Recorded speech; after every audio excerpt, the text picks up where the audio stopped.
Merci beaucoup.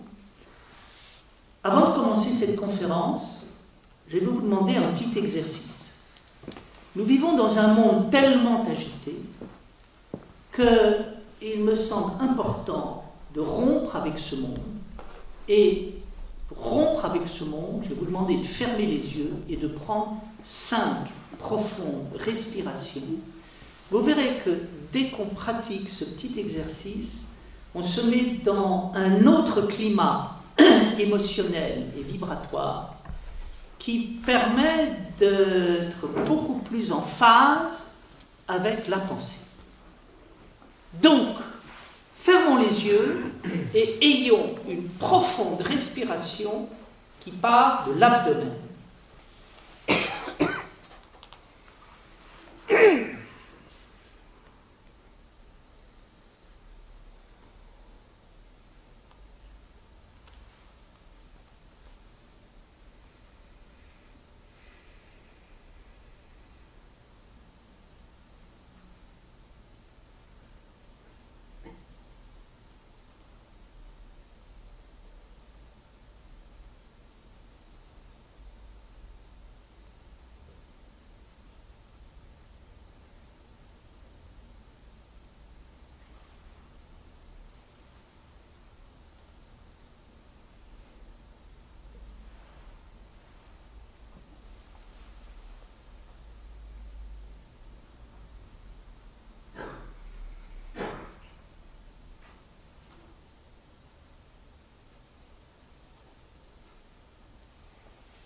Je vous remercie. Le thème qui nous rassemble ce soir est le silence de Dieu face au malheur du monde. Dans la réalité qui nous entoure, tous les jours, il se passe des horreurs. Tous les jours, il y a des crimes effroyables, des viols, des vols, des escroqueries. Tous les jours, nous apprenons des massacres liés à des communautés qui sont exterminées. Tous les jours, nous avons affaire à des guerres, à des attentats, au terrorisme. Et bien évidemment, nous sommes effrayés par ce qui arrive. Et bien évidemment, la question qui se pose, ce n'est pas la question de Dieu.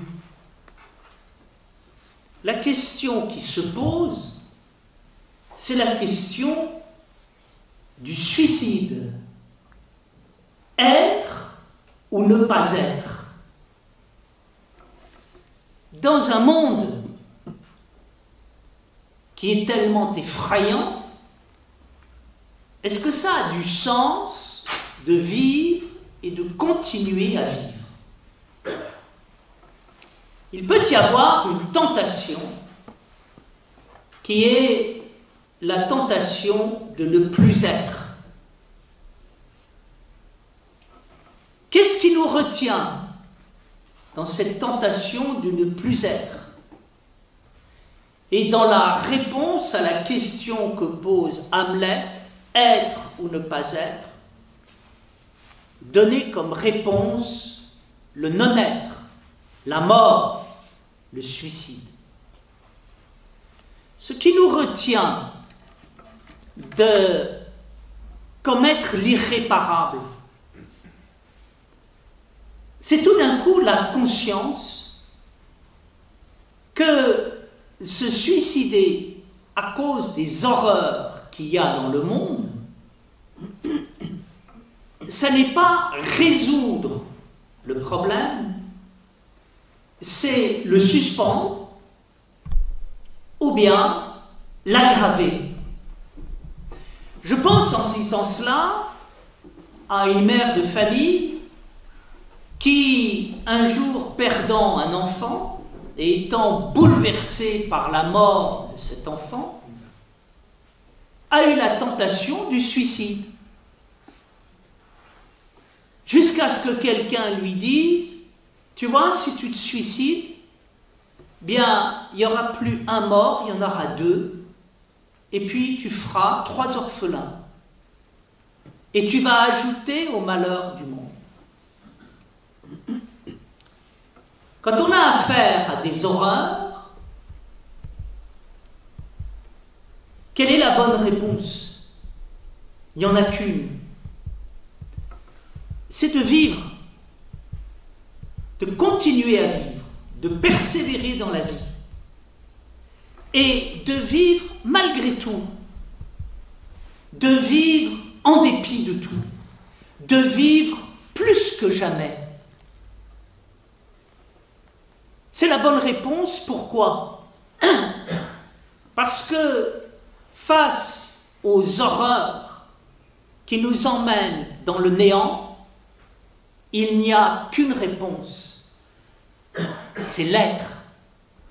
Karl Jaspers disait que la grande question de la vie, c'est la question de la vie, de l'être et de l'amour, par opposition à la mort, au néant et d'autre part à la haine. Il y a des moments où la question radicale nous est posée. Qu'est-ce qu'on choisit? Est-ce que face aux forces du néant et du mal et de la mort qu'il y a dans le monde, on choisit de mourir, de se suicider, ou bien on choisit de vivre?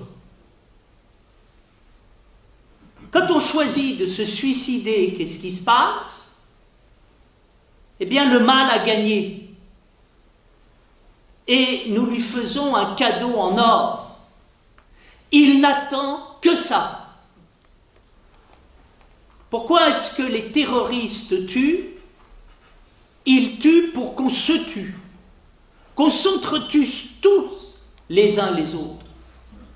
Que veulent les terroristes en France?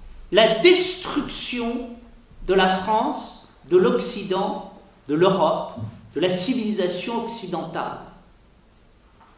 Quelle est la plus belle réponse qu'on peut apporter à cette entreprise de mort? C'est de vivre et de leur dire, voilà, pour parvenir à votre dessein, eh bien, il faudra que vous nous passiez par-dessus le corps et que vous nous tuiez. Ce qui n'est pas si facile à faire. On s'aperçoit d'une chose, c'est que dans l'existence et dans la condition humaine, il y a toujours eu des horreurs et des massacres. Et les horreurs et le massacre ont toujours eu comme but de nous faire désespérer et de faire finalement qu'on se tue. En disant cela, je pense au titre d'un livre que j'avais lu un jour et qui s'intitulait « L'effort pour rendre l'autre fou ». Quelle est la force qui permet de sauver de cela? C'est probablement ce que nous appelons la foi, l'enracinement dans la vie, l'amour de la vie, et qui consiste à dire, eh bien, face à ceux qui veulent qu'on désespère et qu'on se tue, je ne vais opposer qu'une chose, c'est ma force de vie, ma force d'être, ma force d'amour. Et là, nous avons la réponse véritable à la question du mal dans le monde. Il y a un moment où la vie est éprouvée. D'où ça vient? C'est comme ça. Dans les béatitudes, le Christ nous met en garde. Bienheureux serez-vous lorsqu'on dira faussement du mal de vous à cause de moi, car votre récompense sera grande dans les cieux. Attention, vous êtes vivants, vous allez être éprouvés. Vous êtes un être spirituel, vous allez être éprouvé. Vous allez être éprouvé, pourquoi? Par ceux qui ne sont pas vivants, par ceux qui ne sont pas spirituels, et qui à un moment vont ressentir votre spiritualité comme une violence. Attention, vous êtes des êtres spirituels comme Abel. Vous allez retrouver devant vous des Caïns. Vous serez mis à l'épreuve, mais ne désespérez pas. Il y a dans la vie l'épreuve du mal. Mais d'où vient l'épreuve du mal? Elle vient de l'épreuve du bien. C'est ainsi, lorsqu'il y a quelque chose de beau, de lumineux, c'est parfois ressenti comme une insulte. Par qui? Par ceux qui, ayant une mentalité infantile, veulent tout de suite s'approprier le bien, le lumineux. Je me souviens un jour où je revenais de Suisse, de cette remarque d'un chauffeur de taxi qui me dit « Ah, vous revenez de Suisse ?»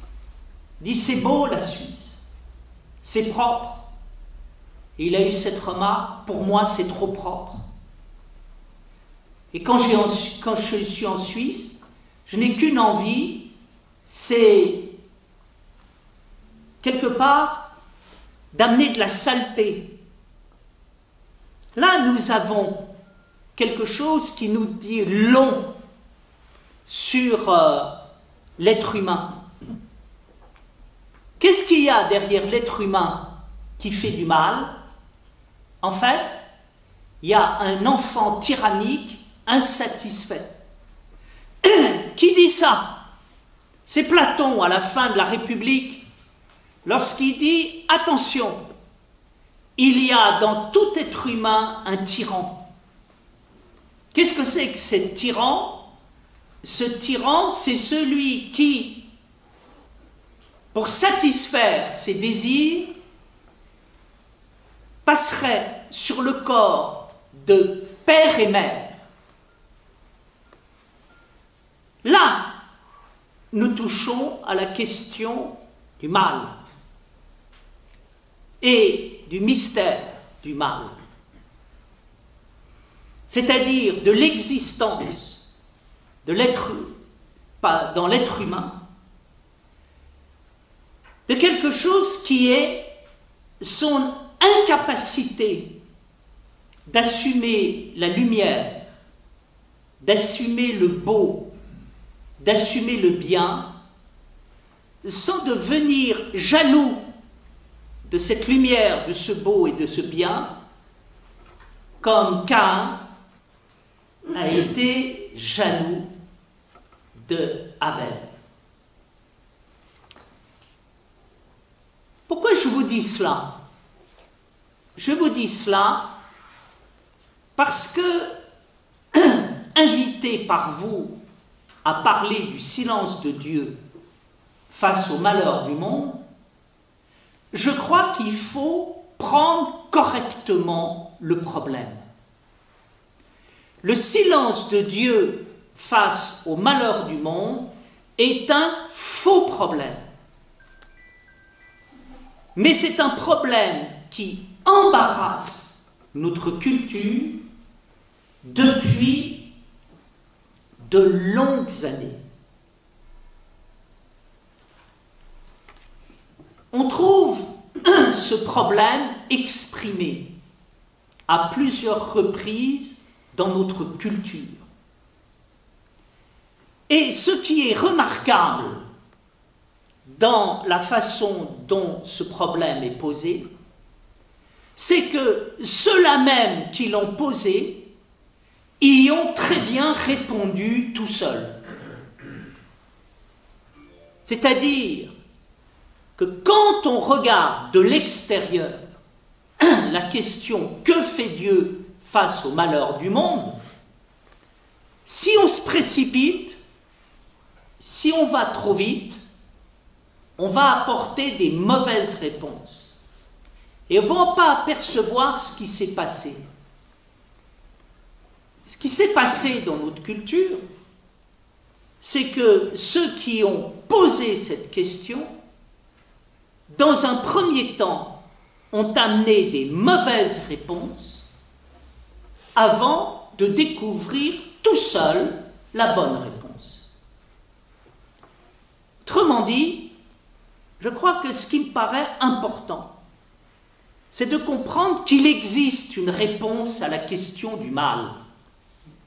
Mais il en va de cette question du mal comme il en va de la question de la vie.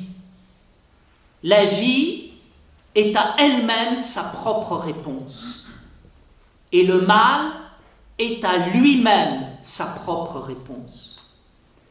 Et pour s'en rendre compte, eh bien, il faut faire un petit voyage à l'intérieur de ceux qui ont posé la question du silence de Dieu face au malheur du monde. Et nous verrons quoi? Nous verrons que quand cette question finit par être bien posée, eh bien, on découvre la réponse à la question du mal, cette réponse ayant toujours été celle de l'humanité et étant appelée à être toujours celle de l'humanité. Qui est-ce qui pose la question du silence de Dieu face au malheur du monde? Premièrement, c'est le psalmiste dans les psaumes. Lorsque il tourne son regard vers Dieu et qu'il dit « Seigneur, où es-tu? Pendant que je t'appelle, que fais-tu? Pourquoi ne réponds-tu pas à mon cri? Pourquoi me laisses-tu seul? Pourquoi te tais-tu » Deuxièmement,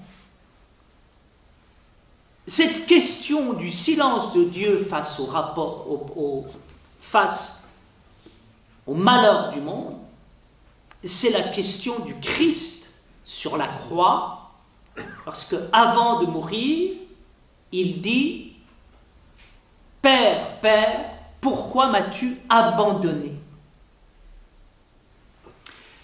Dans la modernité, cette question, c'est la question de Ivan Karamazov, dans Les Frères Karamazov, lorsque, à l'occasion du mythe du grand inquisiteur, il parle du silence de Dieu et pose la question: que fait Dieu face au malheur du monde? Cette question, c'est la question d'Albert Camus, qui, dans La Peste, pose la question du silence de Dieu, mais aussi dans le mythe de Sisyphe, et pour qui la souffrance du monde est un scandale absolu, prouvant que l'existence de Dieu n'existe pas. C'est un thème aujourd'hui qui est souvent repris par le matérialisme et l'athéisme contemporain. Un éminent professeur de philosophie, Marcel Conche, a écrit en 1958 un article dans lequel il dit « La souffrance d'un enfant est la preuve absolue que Dieu n'existe pas. » Et André Comte-Sponville dit « Une des raisons qui fait que je ne crois pas en Dieu, c'est la souffrance d'un enfant. Qu'est-ce que c'est que ce père qui ne répond pas quand ses enfants crient? J'ai été dans des services hospitaliers où des enfants meurent, et je peux vous dire que le personnel médical était admirable et que Dieu était terriblement absent. Aujourd'hui, que de fois, dans des conversations, j'ai entendu dire « Je ne crois pas en Dieu, je ne peux pas croire en Dieu à cause du mal qui existe dans ce monde. » D'abord, important de prendre en compte ce cri. Mais ensuite, je pense important de le replacer dans son contexte. Si vous prenez les horreurs qu'il y a dans le monde et vous demandez à chaud à quelqu'un, alors, vous croyez toujours en Dieu? Forcément, nous allons être tous ébranlés. Pourquoi?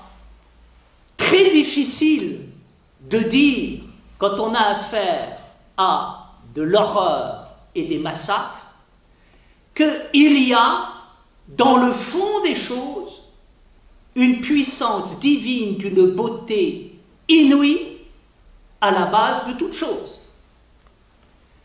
Quelqu'un qui croit en Dieu, c'est quelqu'un qui croit que fondamentalement, le fond des choses est beau, bon, vrai, lumineux, transcendant, inouï, émerveillant.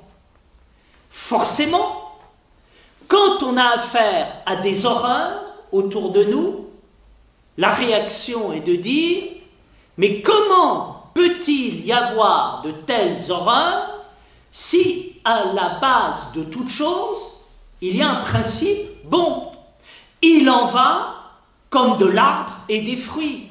Comment peux-tu me dire que l'arbre est bon alors que ses fruits sont pourris et immangeables? Bien sûr, je ne peux pas le dire, et de vous à moi, je ne le dirai pas. Vous savez comme moi que quand quelqu'un est totalement déprimé, ça ne sert strictement à rien de lui dire que la vie est belle. Il vous dira la vie est belle pour toi, mais pour moi actuellement c'est un cauchemar. Donc ne me dis pas que la vie est belle et même tu m'énerves dehors. Forcément, devant l'horreur, on est horrifié. Je me suis aperçu que dans tous les débats qu'on tient en France depuis des années sur l'euthanasie, un des arguments chocs, c'est de vous montrer quelqu'un dans un état pitoyable à l'intérieur d'un service hospitalier et de dire mais comment on peut laisser vivre cette personne? Comment se peut-il qu'en France encore aujourd'hui on ne légalise pas l'euthanasie? Et forcément, quand on voit quelqu'un qui souffre atrocement, notre réaction, qu'on soit orthodoxe ou pas, c'est de dire « Seigneur, faites que ça cesse, que ce cauchemar s'arrête. » Forcément.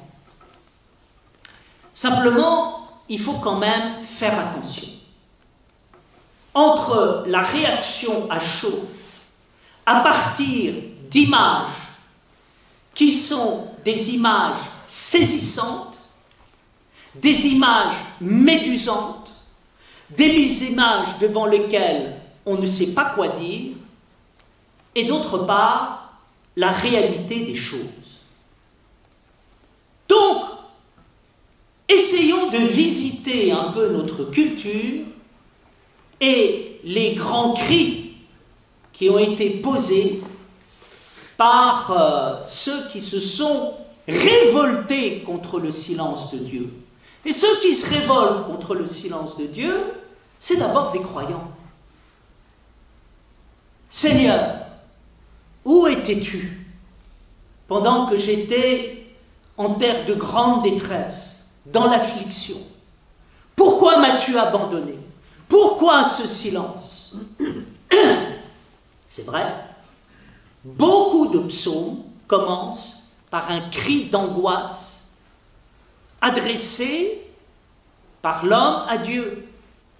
Seigneur, viens à mon secours, mes ennemis sont nombreux, ils vont bientôt m'ensevelir.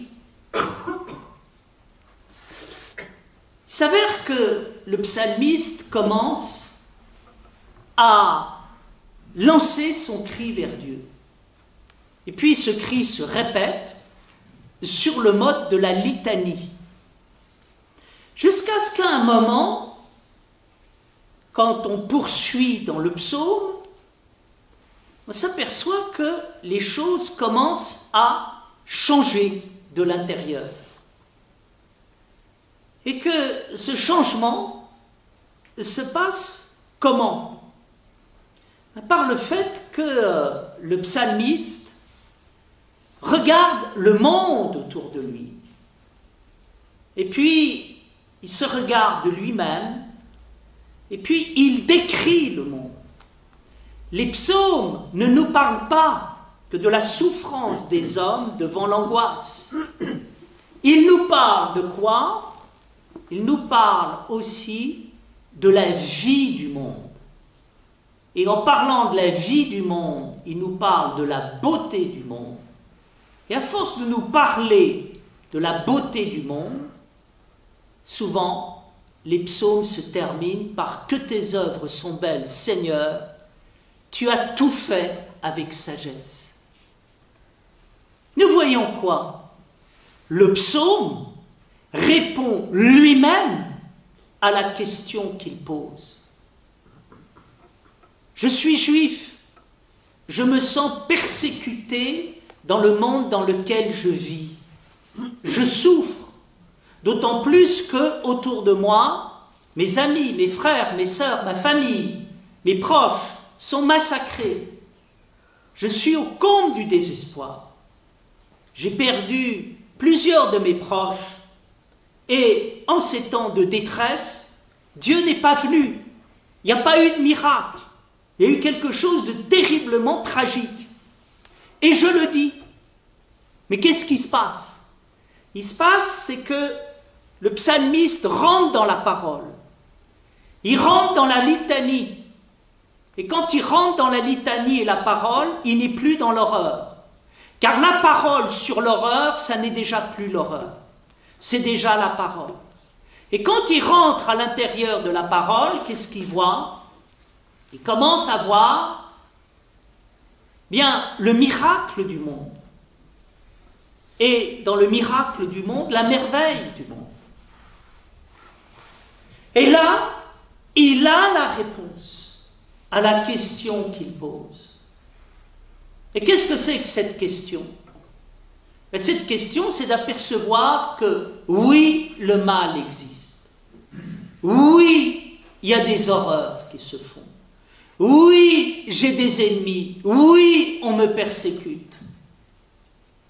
Mais je vis, je parle, le monde vit et parle, et nous apercevons quoi? Il y a manifestement une force de vie qui est plus forte que tout, et qui fait que je vis, que je parle, et que le monde vit. Et que finalement, cette force du mal n'est pas arrivée à anéantir l'existence. C'est-à-dire qu'en découvrant le mal et en allant au fond de la question du mal, j'ai découvert quoi? J'ai découvert la défaite du mal. Le mal voudrait bien détruire le monde entier. Le mal voudrait bien me détruire. Le mal voudrait bien m'empêcher de parler. Mais je m'aperçois de quoi? C'est que je peux parler, je peux prier, je peux lancer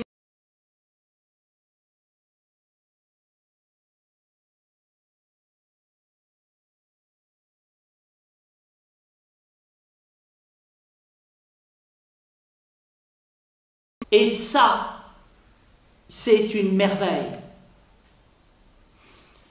Autrement dit, les psaumes nous donnent la bonne méthode.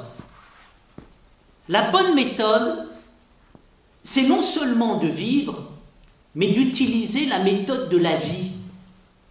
Et la méthode de la vie, ça veut dire quoi? Tu te poses des questions sur le silence de Dieu, ne raisonne pas, ne commence pas à faire des raisonnements, regarde la vie et le monde, regarde le mal, regarde le monde autour du mal, et tu verras, tu auras la réponse.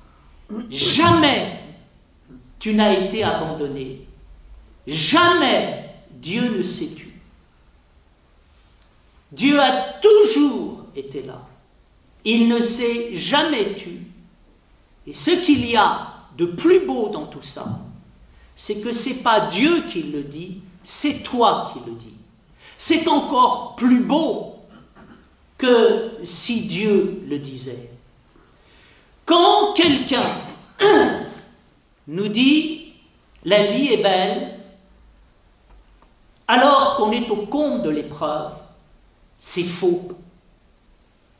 Quand, en revanche, moi, je suis capable de dire, au milieu de l'épreuve, la vie est belle, là, ça a une autre force, ça a une autre saveur. Pourquoi? Nous apercevons quoi? Nous apercevons que nous sommes dans un monde où il y a du mal, parce que les hommes sont très infantiles, et que comme les enfants, ils ont tendance à détruire les choses pour se les approprier. Nous apercevons qu'effectivement, nous sommes seuls face à cela. Mais nous apercevons que quand nous sommes capables de vivre et d'être au milieu du mal, et de voir la vie derrière le mal, et d'être capable de dire cela, un véritable miracle se produit. C'est que quelqu'un de l'intérieur du mal a été capable de franchir le mal et de dire « j'ai vécu le mal, je sais ce que c'est que le mal, ma famille a été persécutée, j'ai perdu le mien dans des conditions atroces, et je vais vous dire ce que j'ai compris, mon cœur ne s'est pas rempli de haine et de désespoir, j'ai appris à vivre quand même, et je peux vous dire qu'il y a une force qui est supérieure à tout et qui l'emporte sur tout. » Alors là, nous apercevons quoi? Nous sommes dans l'inouï. Nous sommes dans l'inouï d'une parole qui a terrassé le mal. Et nous apercevons de la misère des raisonnements de certains philosophes ou de certains théologiens ou de certains métaphysiciens qui veulent rationaliser le mal et nous expliquer le plan de Dieu par rapport au mal. Deuxième élément. La parole du Christ sur la croix. Seigneur, Père, Père, pourquoi m'as-tu abandonné? Il y a deux choses qui me frappent dans cette parole. Premièrement, c'est une parole paradoxale. Parole paradoxale, il s'adresse au Père. Donc c'est qu'il est là. Si le Père n'était pas là, vraiment pas là, il ne s'adresserait même pas à lui. Ça me fait penser, si vous voulez, au paradoxe de l'athéisme. Vous avez des athées qui disent la preuve que Dieu n'existe pas, c'est comment il peut laisser le mal exister sur terre. Mais j'ai envie de dire, si vous êtes révolté contre Dieu, c'est que Dieu existe. Autrement, s'il n'existe pas, il n'y a même pas besoin d'être révolté contre lui. Donc finalement, arrêtez de dire que vous ne croyez pas en Dieu. Vous ne croyez pas en Dieu, vous croyez en Dieu puisque vous l'engueulez. Il existe bien. J'engueule Dieu, donc il existe. Ben, on a envie de dire à propos du Christ, est-ce qu'il est vraiment abandonné? Qu'est-ce que ça veut dire que cette parole, il est abandonné? Quand on est vraiment abandonné, on ne s'adresse pas à quelqu'un pour lui dire pourquoi tu m'as abandonné. Si je m'adresse à lui, c'est qu'il est là. Quand est-ce que je dis à quelqu'un tu m'as abandonné, je suis furieux contre toi?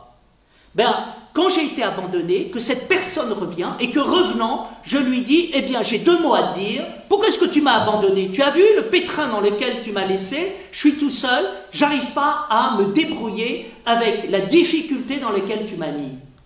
C'est pas ça qui se passe sur la croix.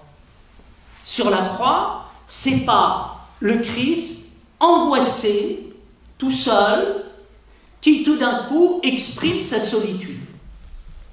C'est autre chose. Alors c'est quoi cette autre chose?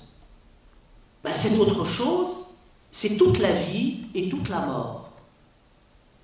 Toute la vie et toute la mort, c'est quoi? C'est tout le mystère de la résurrection. Le mystère de la résurrection, c'est quoi? C'est la capacité au Verbe fait chair d'aller jusque dans les enfers pour terrasser de la mort.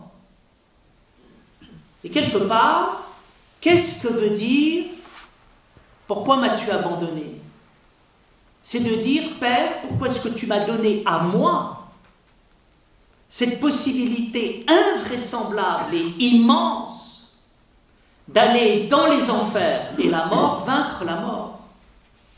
Pourquoi est-ce que ce n'est pas toi qui le fais? Et pourquoi est-ce que c'est moi qui le fais? C'est-à-dire, cette parole, c'est tout l'amour du Père vers le Fils.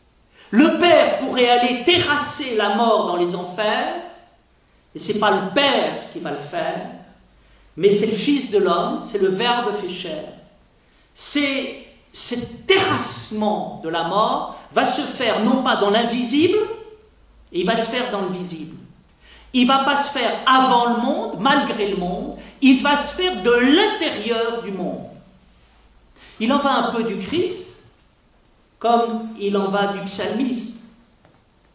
Le psalmiste, c'est celui qui, se rendant compte dans sa parole de litanie qu'il y a une parole de vie, découvre le miracle de la parole et le miracle de la vie, et tout d'un coup, se découvre comme choisi par Dieu pour aller apporter la parole de vie jusque dans la mort. Le Christ est choisi par Dieu pour aller jusque dans la vie, terrasser le mal. Et derrière le Christ, c'est quoi? C'est quelque chose que les athées n'ont pas compris. Les athées disent quoi? Mais au fond, pourquoi est-ce que Dieu n'a pas terrassé le mal? Qu'est-ce qu'il fait, lui qui est bon, qui a les armées des anges? Il pourrait intervenir, il n'intervient pas. Et pourquoi est-ce qu'il laisse son fils tout seul mourir sur la croix? Et puis pourquoi est-ce qu'il laisse l'humanité souffrir? Il y a deux possibilités. Dieu aurait très bien pu terrasser le mal. Il aurait très bien pu créer un monde dans lequel le mal n'existerait pas. Ça veut dire quoi? Ça veut dire qu'il aurait pu faire un monde parfait de toute éternité, et un monde parfait de toute éternité, ça aurait été de dire, bien, j'aurais pu déjà sauver l'homme, déjà créer un monde parfait. Mais qu'est-ce qu'on s'aperçoit?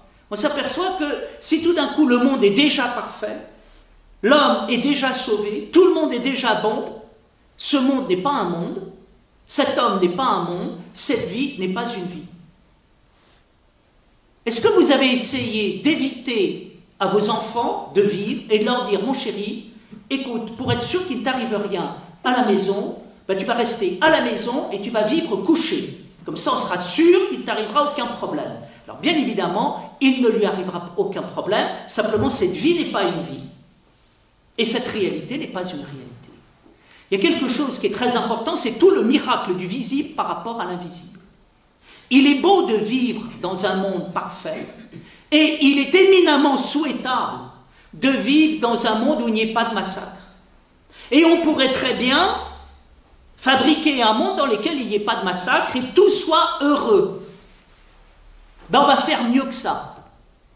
On ne va pas créer un monde qui a vécu avant même de vivre, on va créer un monde qui, de l'intérieur de la vie, va découvrir la vie, qui est un vrai monde, avec un vrai homme, avec une véritable vie. Et donc là, nous avons quoi? L'invisible, c'est beau. Mais l'invisible qui jaillit de l'intérieur du visible, c'est encore plus beau. La vie divine, c'est beau. Mais la vie incarnée, qui de l'intérieur de l'incarnation montre la divinité de la vie, c'est extraordinaire.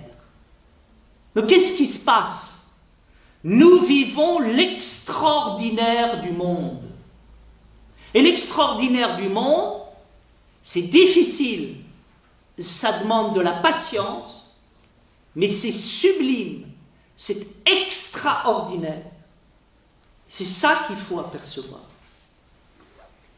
Et donc, le sens de la parole du Christ, c'est tout le passage de l'invisible au visible. C'est tout le Père qui s'efface devant le Fils pour que ce ne soit pas dans l'invisible que le monde soit parfait, mais que ce soit de l'intérieur du visible que le monde apparaisse comme parfait. Et là, nous voyons quoi? Que la parole du Christ sur la croix n'est pas une parole de désespoir. Ce n'est pas une parole d'angoisse. C'est une parole de stupeur. C'est une parole de grâce. C'est une parole sublime qui justement transcende tout et nous montre l'extraordinaire du plan divin. Troisième élément, Dostoïevski entame le procès moderne qui est adressé à Dieu. Il y a deux manières d'être athée. La première manière d'être athée, c'est la vision bourgeoise de l'athéisme. La vision bourgeoise de l'athéisme, c'est la vision de celui qui cherche des preuves irréfutables de l'existence de Dieu, qui attend que la science lui démontre Dieu, et la science ne parvenant pas à démontrer Dieu, dit « Eh bien, je n'y crois pas ». C'est-à-dire, j'y croirai quand j'aurai la preuve. Il est intéressant d'apercevoir que dans notre culture, un deuxième athéisme est arrivé. Pourquoi ? Parce que ce premier athéisme est apparu comme la défaite de l'athéisme. Et c'est ce que dit Nietzsche dans son texte du Gai Savoir, où il parle de la mort de Dieu. Vous avez un jour un insensé qui arrive sur une place et il dit « Où est Dieu ?» Et sur la place se trouvent des athées. Et les athées rient en disant « Mais cet homme ne sait donc pas que Dieu n'existe pas ?»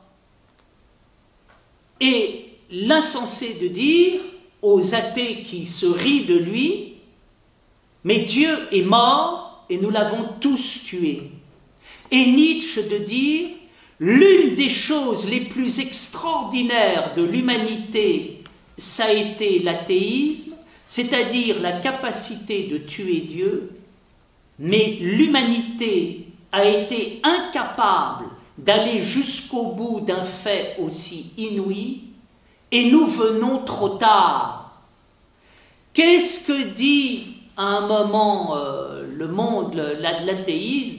L'athéisme pour Nietzsche, c'est un échec.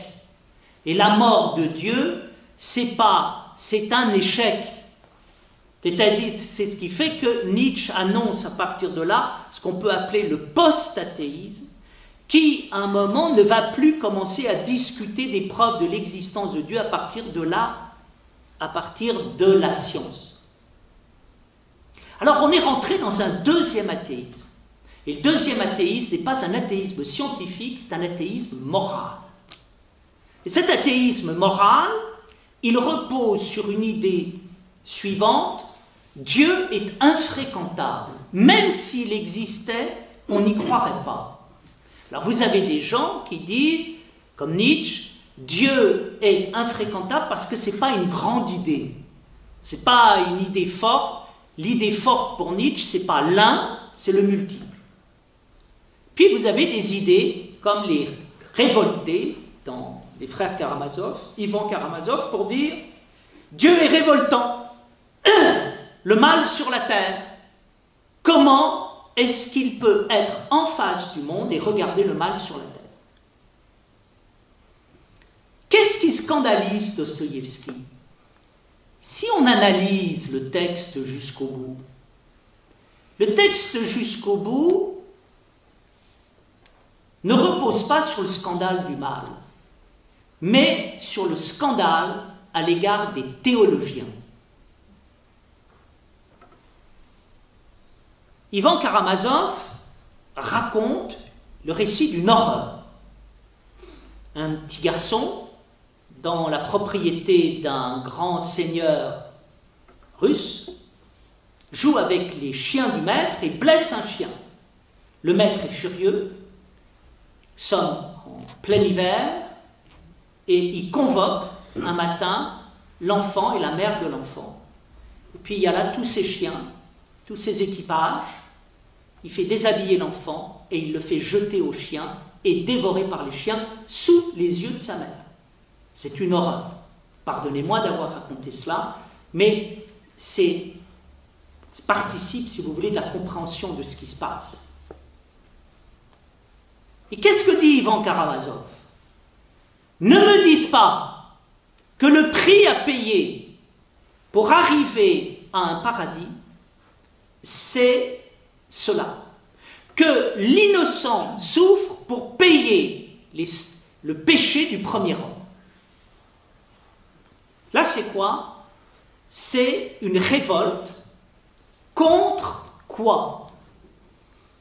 Contre la justification du mal par le théologien rationaliste et métaphysique qui dit des choses que nous avons souvent entendu dire. Pourquoi est-ce qu'on souffre? Alors, on souffre parce que l'homme a péché et qu'il faut souffrir. Ce qui est très ennuyeux dans cette histoire, c'est que ça fait de Dieu celui qui envoie le mal de l'homme pour un moment la rédemption, et donc ça fait de Dieu un Dieu cruel. Et puis ce qui est très ennuyeux, c'est que ça pose le problème de l'innocent. Camus dit dans La Peste que le libertin souffre pour aller en enfer et pour aller au paradis, je le comprends. Mais que l'innocent qui n'a rien fait souffre, ça je ne l'accepte pas. Qu'est-ce qu'on peut penser de cela? Mais que le vrai théologien, c'est Ivan Karamazov. Le vrai théologien, ce n'est pas le rationaliste occidental qui est en train d'expliquer qu'il y a un plan de Dieu, que le plan de Dieu c'est la justice, et que la justice fait que, eh bien, on a mal agi, on va souffrir. Saint Augustin avait une étrange réponse par rapport à la souffrance de l'innocent. Il disait, voilà, il faut qu'il y ait un équilibre dans l'univers. Il y a ceux qui ont commis des fautes et qui souffrent, et puis il y a ceux qui ont commis des fautes et qui ne souffrent pas. Alors pourquoi est-ce que les enfants souffrent? Les enfants souffrent pour payer la souffrance de ceux qui n'ont pas souffert en ayant commis des fautes. Donc qu'est-ce que c'est? L'enfant, il vient souffrir à la place des autres, et qu'est-ce qu'on débouche sur quoi? On débouche sur le dolorisme, qui à un moment sublime la douleur de l'enfant en voyant quelque chose de miraculeux à l'intérieur de l'enfant. Et nous nous posons une question, mais qu'est-ce que c'est que ce Dieu qui tient des comptes et qui, pour l'équilibre des comptes, dit « Ah, il y a quelqu'un ici qui n'a pas souffert alors qu'il a commis des fautes. Bon, eh bien écoutez, on va faire pleuvoir du mal et une souffrance sur un enfant et il va sauver les autres par sa souffrance. » Et donc, c'est ce qui faisait dire à saint Augustin, dès qu'il y a un enfant qui souffre, c'est une grâce divine, c'est un miracle, et il faut absolument bénir cette souffrance. Bien. Nous savons que dans le christianisme, il y a toute une tradition doloriste qui est allée là-dedans, et qui continue d'exister.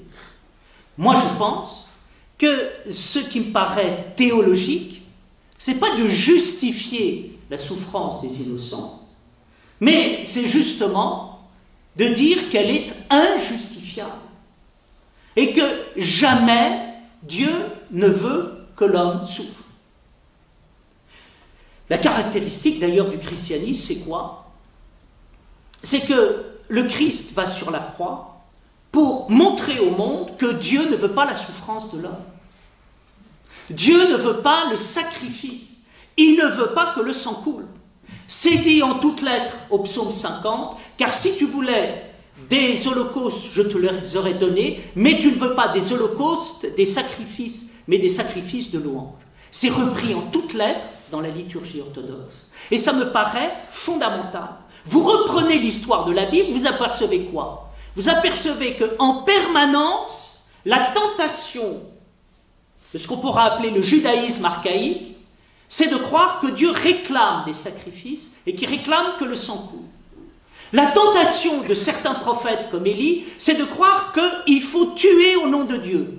La tentation de saint Paul, c'est de persécuter, de faire couler le sang pour la gloire de Dieu. Et qu'est-ce qui est montré dans les évangiles et qui est très difficile à comprendre pour l'humanité, c'est que Dieu ne veut pas que le sang coule et il ne veut pas, absolument pas, que le sang de l'innocent coule. Pourquoi c'est très difficile à admettre? Parce que mentalement, on est obligé de se dessaisir de son rationalisme. C'est tellement rassurant intellectuellement de pouvoir rationaliser le mal selon un principe de justice calculatrice en disant tu as souffert, tu payes, ou bien on ne rentre pas comme ça au paradis et pour rentrer au paradis il faut avoir souffert. Bien, qu'est-ce qui se passe? Il se passe qu'à un moment, il y a quelque chose d'assez génial dans la modernité qui est de dire nous avons trop entendu ce type d'argument, nous ne supportons pas de les entendre. Ça, c'est Ivan Karamazov. Qu'est-ce qui manque à Ivan Karamazov? Il manque une seule chose, enfin il ne manque rien. Il ne manque rien, pourquoi? Parce que Ivan Karamazov, quand il parle de cet épisode, parle également d'un autre épisode qui est le Grand Inquisiteur. Et il dit, voilà, je pense avoir compris. Je pense avoir compris la question du mal sur la terre. Et il raconte le mythe du Grand Inquisiteur. Le mythe du Grand Inquisiteur, c'est quoi? C'est un inquisiteur à Séville qui est en train de brûler des hérétiques et un jour le Christ revient. Le Grand Inquisiteur le fait arrêter et puis il va dans sa cellule le soir et il dit, pourquoi est-ce que tu es revenu? Pourquoi est-ce que tu as voulu que les hommes soient libres? Nous allons résoudre le problème que tu n'as pas su résoudre. Nous allons bâtir un monde dans lequel les hommes ne souffriront pas et dans lequel le mal n'existera pas.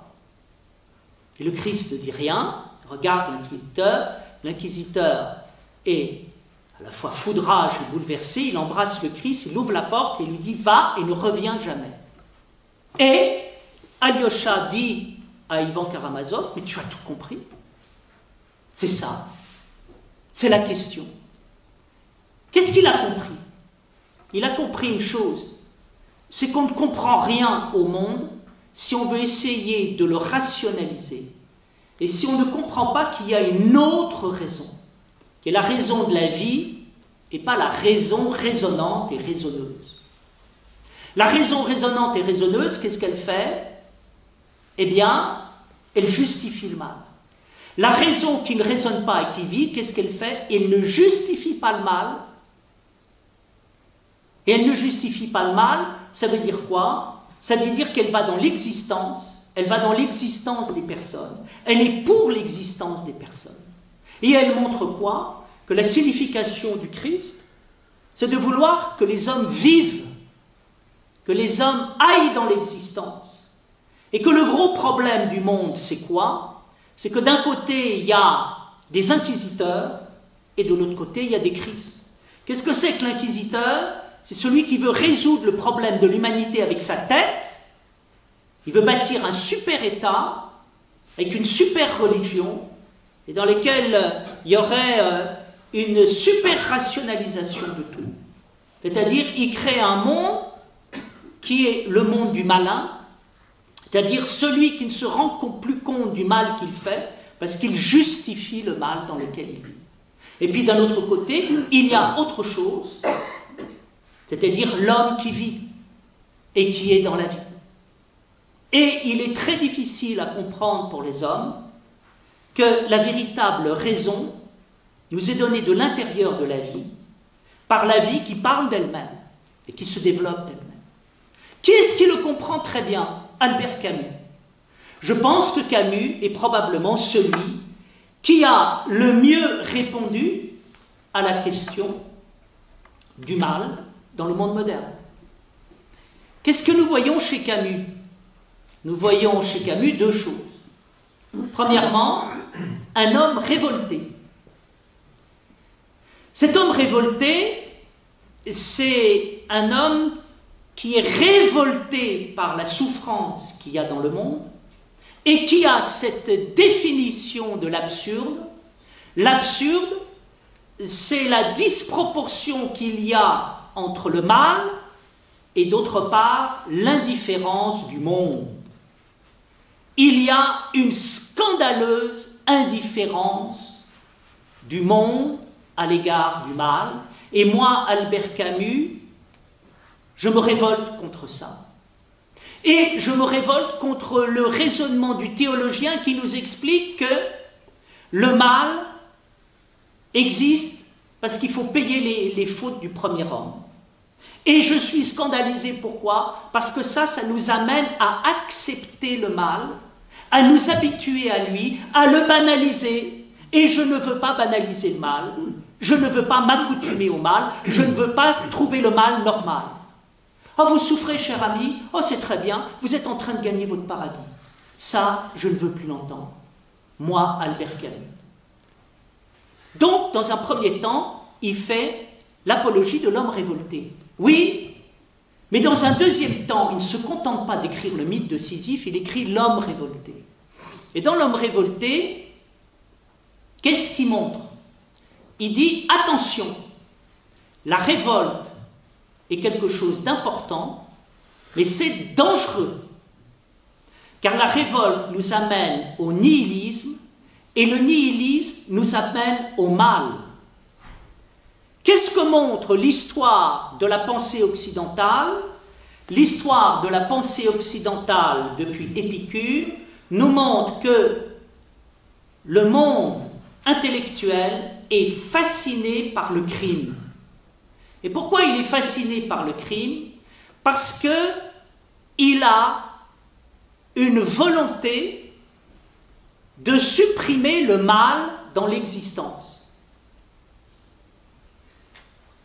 Analysons l'homme révolté, d'Épicure à Nietzsche, en passant par le marquis de Sade, les dandies, et puis tous les mouvements révolutionnaires du 19e et du 20e siècle, nous apercevons quoi?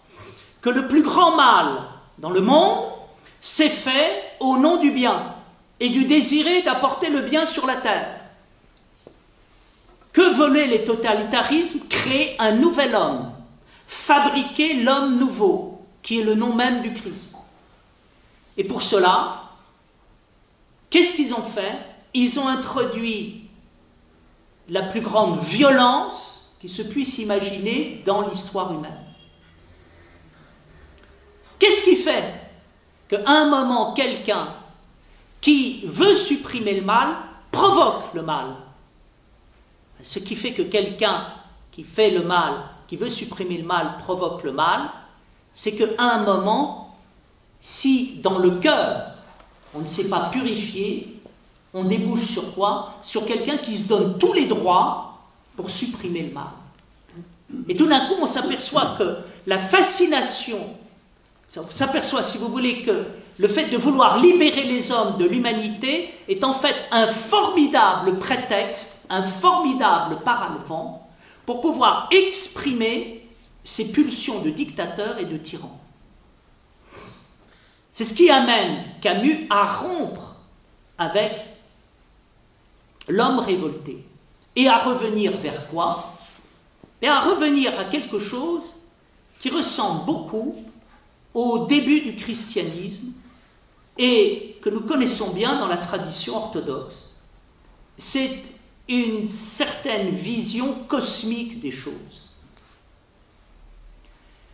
En écrivant sur Camus, dernièrement, à l'occasion du livre que je suis en train d'écrire sur la prière, il disait, il y a une prière existentialiste chez Camus, qui est liée à une prière cosmique. Et cette prière cosmique, elle est liée au paradoxe qu'il y a entre le monde et l'indifférence. Oui, derrière le monde, il y a l'indifférence. Et l'indifférence, elle est terrible. Mais derrière l'indifférence, il y a le monde. Et le monde, il est magnifique.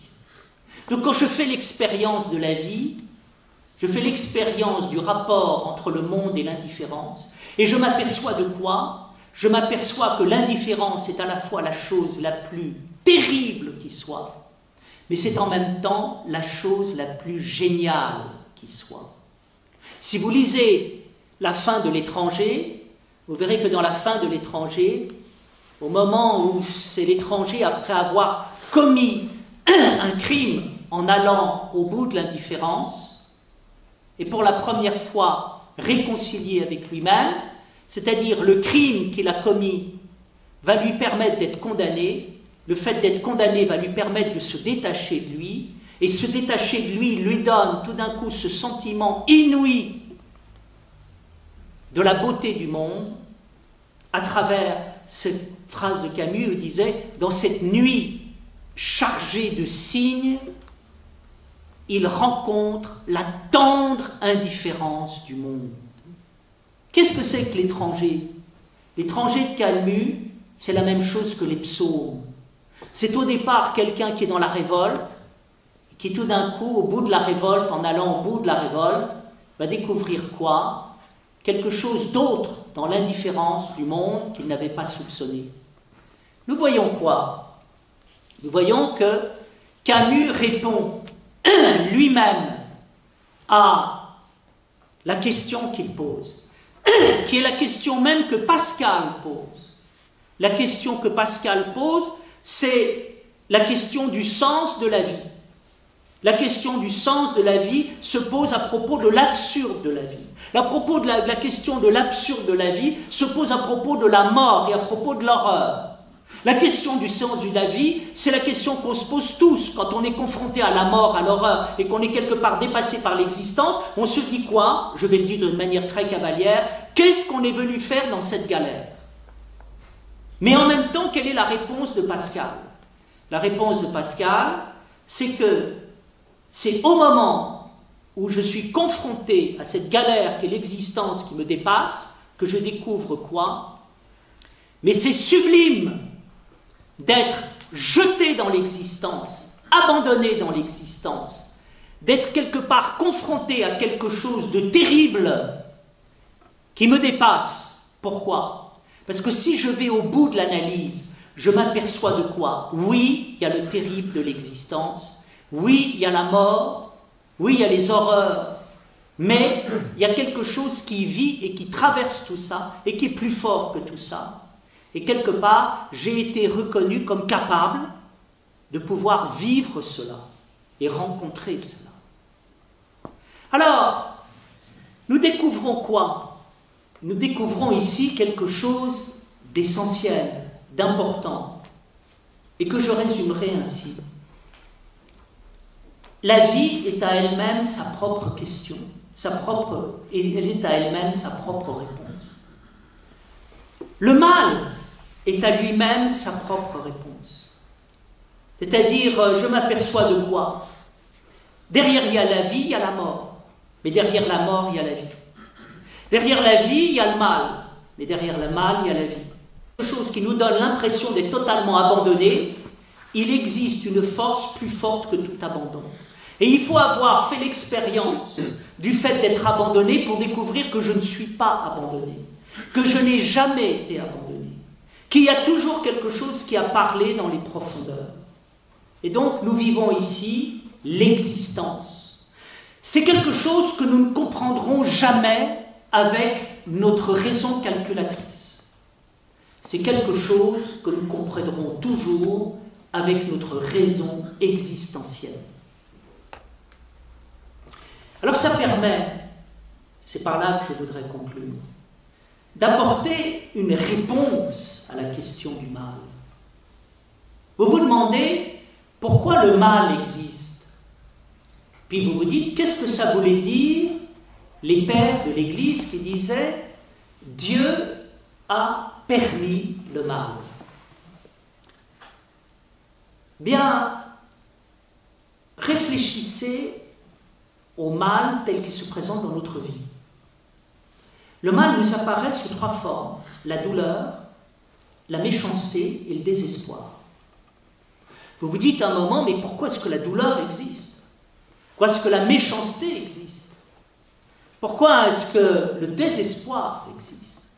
Pourquoi est-ce que Dieu ne vient pas immédiatement soulager la douleur, arrêter la méchanceté et en finir avec le désespoir? Ça, c'est quelque chose que la médecine m'a appris. La médecine a dit, faites attention, ne supprimez pas la douleur, parce que la douleur, c'est un signe, un signal qui nous protège. Qu'est-ce qui fait qu'on peut soigner quelqu'un? C'est que quelqu'un a mal, comme il a mal, il lance un signal de détresse, comme il lance un signal de détresse, on intervient, on peut le secourir. Imaginez qu'il n'ait plus de sens de la douleur, on ne pourrait pas le secourir. Et donc on s'aperçoit qu'il faut quelque part supprimer la douleur, au sens de douleur excessive, souffrance, mais en même temps, on ne peut pas supprimer toute douleur. Et on s'aperçoit qu'il y a une économie qui est bien faite, c'est que la douleur, c'est ce qui nous permet de supprimer la douleur. Et que si on supprime toute douleur, on empêche la suppression de la douleur. Même chose avec la méchanceté humaine. Il y a de la méchanceté dans l'homme. Oui, mais c'est ce qui fait qu'à un moment, je vais réagir. Je vais prendre mes distances. Je vais m'interroger, pourquoi cette méchanceté? Puis je vais essayer de résister. Là, nous apercevons quoi? Nous apercevons que si on supprime mal la méchanceté, en voulant faire un univers trop doux, tout d'un coup, qu'est-ce qui se passe? On s'aperçoit qu'il y a une méchanceté extrêmement difficile à supprimer, c'est la méchanceté qui se cache. Pour ça que Nietzsche n'avait pas tort de dire « Je me méfie d'une certaine pitié chrétienne qui est trop bonne, trop gentille, parce que derrière, il y a beaucoup de méchanceté. Et finalement, ça peut être une ruse pour essayer à un moment de prendre du pouvoir sur l'autre. Méfions-nous des gens très gentils qui nous disent « Comment tu n'as pas de pitié? Comment tu n'es pas bon? Comment tu n'es pas contre la méchanceté? Comment tu n'es pas pour le bien, le vrai, le vrai ?» Puis vous apercevez que derrière des idéaux qui paraissent extrêmement enviables, mais qu'est-ce qui se passe? Il se passe que tout d'un coup, on est pris devant quelque chose de très étouffant, dans lequel on se sent mal, et dans lequel on dit « Mais je ne suis pas tout à fait sûr que cette bonté dont on parle est vraiment l'amour du Christ. » Puis la même chose dans la question du désespoir. La question du désespoir, c'est que quelque part, il faut faire attention, c'est parce qu'il y a du désespoir qu'on pose des vraies questions, et parce qu'il y a des vraies questions, on pose des vraies réponses. Et que si à un moment, on élimine trop vite ce moment qui peut être un moment de désespoir, quelque part, on est incapable d'apporter des vraies réponses. Donc qu'est-ce qu'il faut? Il faut une vraie solution, une vraie réponse à la question de la souffrance. Il faut une vraie question à la question de la méchanceté. Il faut des vraies réponses à la question du désespoir. Et c'est là qu'on commence à comprendre les choses. Nous sommes dans un monde qui a profondément du sens. Ce sens, c'est la vie, et c'est une vie qui est partie vers l'extraordinaire de la vie. Mais attention, il y a 2 choses importantes. Il y a les épreuves.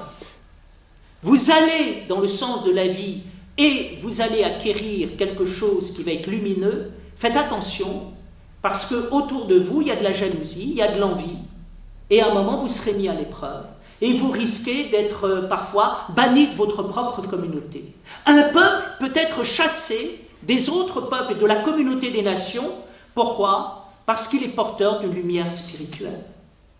Peut-être que si le peuple arménien a tellement souffert, c'est parce qu'il était porteur d'une lumière, d'une beauté, dont les autres étaient jaloux. Et ce qui explique tant de haine. Vous savez, dans la haine, il y a toujours de l'amour inversé. Et il y a toujours une jalousie secrète. Et je crois que ça peut expliquer beaucoup de choses. C'est souvent le problème de l'histoire, Le problème de l'histoire, c'est quoi? L'innocent est condamné et le bourreau, le coupable, le salaud est innocenté, parfois applaudi. Donc il faut le savoir. Il faut savoir que le monde peut connaître une inversion du monde à cause justement de la beauté dont il est porteur.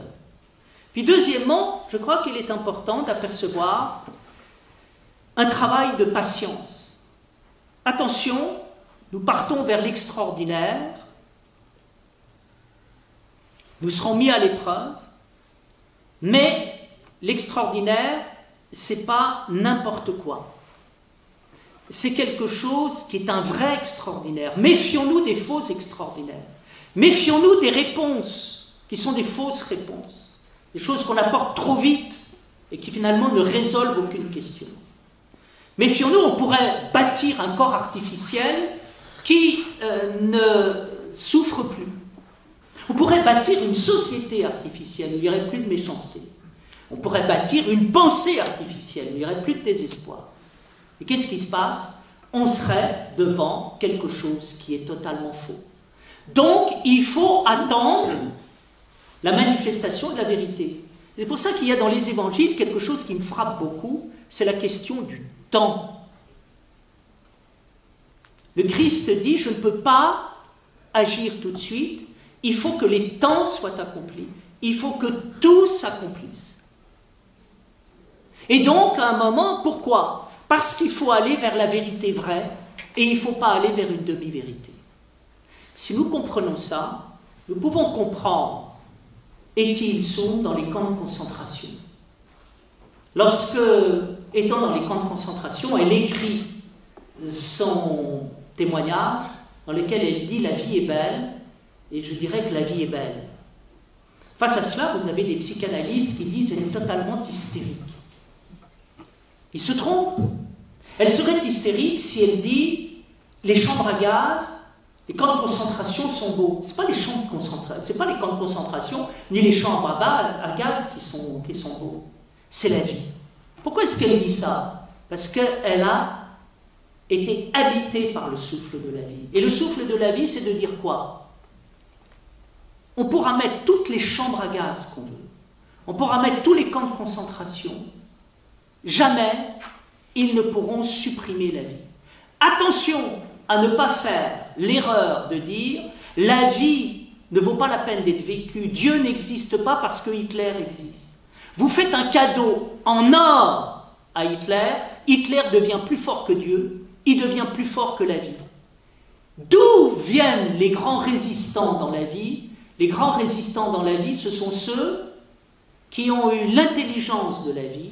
Et l'intelligence de la vie, c'est de comprendre qu'il existe à l'origine de tout une force contre quoi le mal aura beau s'époumoner, il ne peut rien. Nous sommes nés de la vie, nous sommes dans la vie, nous sommes là pour la vie. Et sachez une chose, la vie ne nous laissera jamais tomber. Merci pour votre attention.